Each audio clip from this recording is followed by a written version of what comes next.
Around the political debate of Raja Reddy, son of Y.S. Sharmila and a grandson of the late Chief Minister Y.S. Rajshekar Reddy.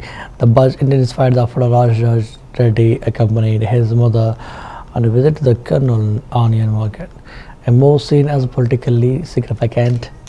Adding to the momentum, Raja Reddy reportedly sought blessings from his grandmother Y.S. Vijayamma before the visit. This gesture, along with the viral photos and videos from the trip, has fueled talk of his entry into public life.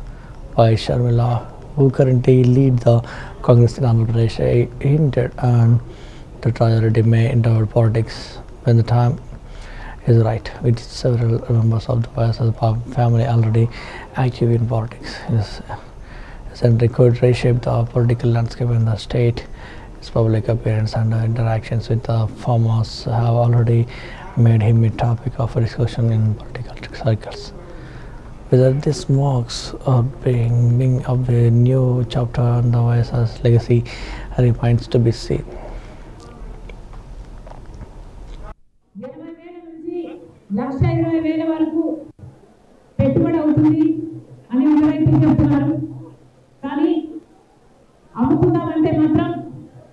క్వింటాల్కు 600 రూపాయల కంటే రావటం లేదు అని చెప్తున్నారు. గత సంవత్సరం 4500 రూపాయలకు అమ్ముకోగలిగాం. ఈసారి డిమాండ్ లేక ఉల్లి కొనడం కూడా కరువైపోయింది.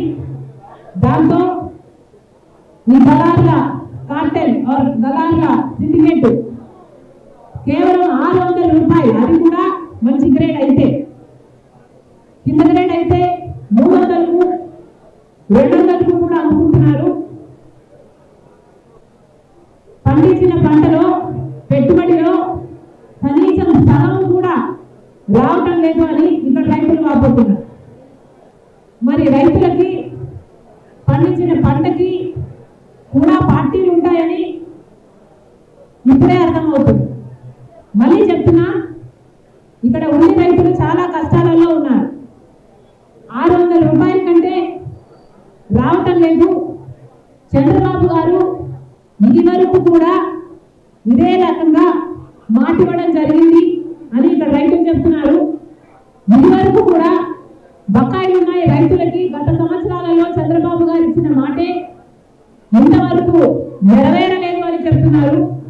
మరి ఇప్పుడు అదే చంద్రబాబు గారు మళ్ళీ ఇప్పుడు డిఫరెన్స్ అమౌంట్ ప్రభుత్వం వేస్తుంది అని చెప్తున్నా కూడా మాకు నమ్మకం కుదరడం లేదు అని ఇక్కడ రైతులు చెప్పడం కూడా